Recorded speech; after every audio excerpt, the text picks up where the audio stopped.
Welcome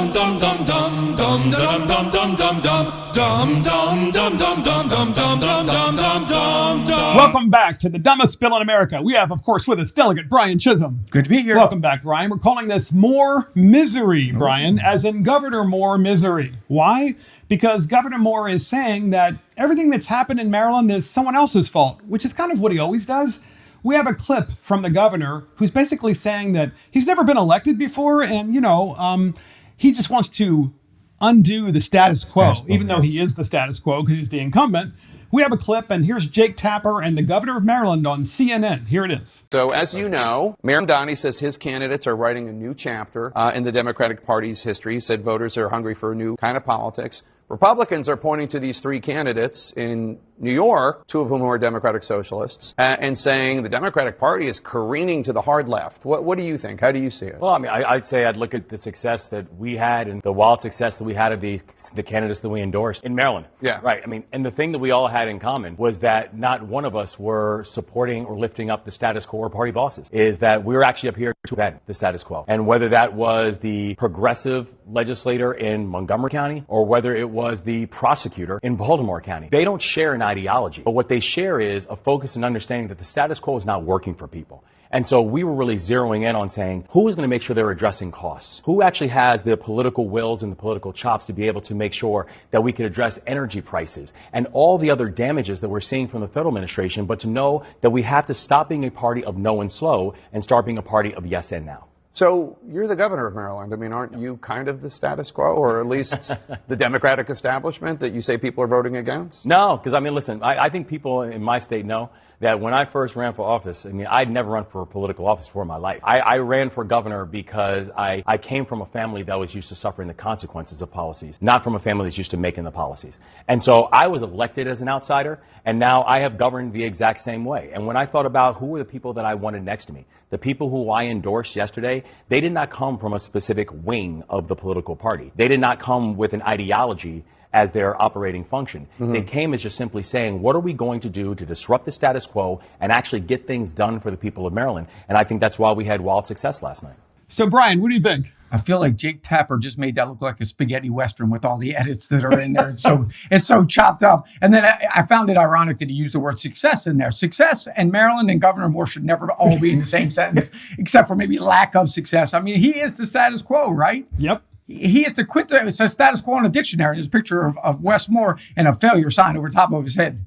Well, like one thing, he's the status quo. He's going to shake things up. He can't even rebuild the Key Bridge, Brian. Hey, that Key Bridge. But he's going to shake up the status quo. The Key Bridge was part of status quo. That's why it's staying down. He can't even lower energy prices. And by the way, 30% of your electricity bill is taxes, right, Brian? Oh, yeah. But he could upend that status quo, the governor could, but he chooses not to. Why? Not only is it 30%, but their policies and their mandates are so hostile that our suppliers are saying, we don't want to be in Maryland. So now you have a lack of supply. A sixth grader will tell you lack of supply is going to create higher prices. And that's what we've done. We have systematically, methodically gotten rid of all the supply in the state of Maryland. We've added on top of that more mandates, more fees, more taxes. And what happens? It shows up in people's mailboxes and they're like, what in the hell is going on here? And Governor Moore says, no, that's from the status quo. And also the Maryland Association of Counties, right? All the counties get together and they have an association in the state. They just came out and said, the state's deficit is ballooning to $4 billion this year. So that means right after the election, the Democrats are going to raise taxes. Yeah. Again.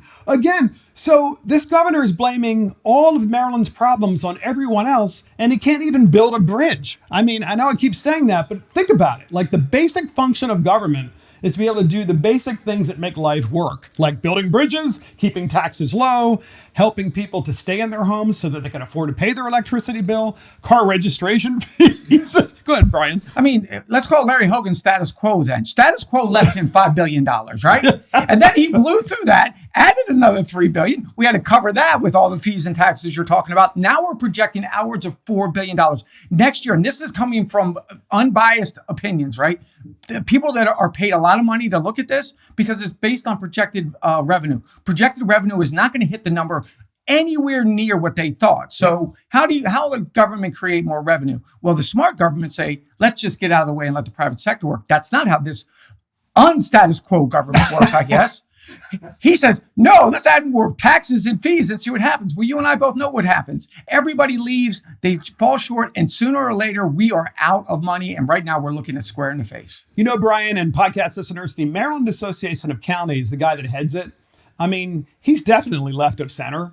And he's even said the reason that revenues, which means taxes, aren't coming into the state's coffers like they thought they would, it's because so many people are leaving. Yes. And they're finding other ways to move businesses out of the state and all different kinds of, ways of just getting out.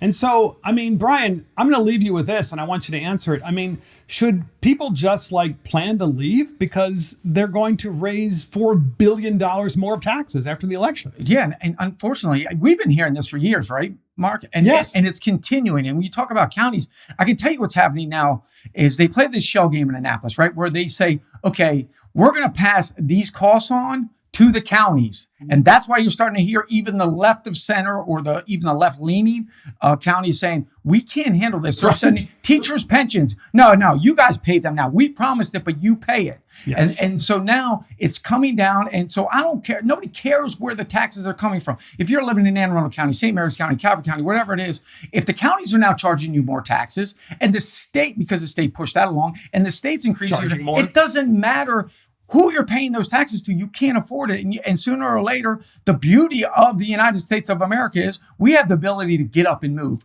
And that's what you're seeing happen in the state of Maryland in numbers greater than 46 other states. I don't know. New York must be really screwing up. California is really screwing up. At least they've got his feet, but we're right on their ass, I promise you. And that's the dumbest bill in America. More misery. Way to go, Governor Moore. People are leaving just because of you and the Democrats. And the status quo. See you next time.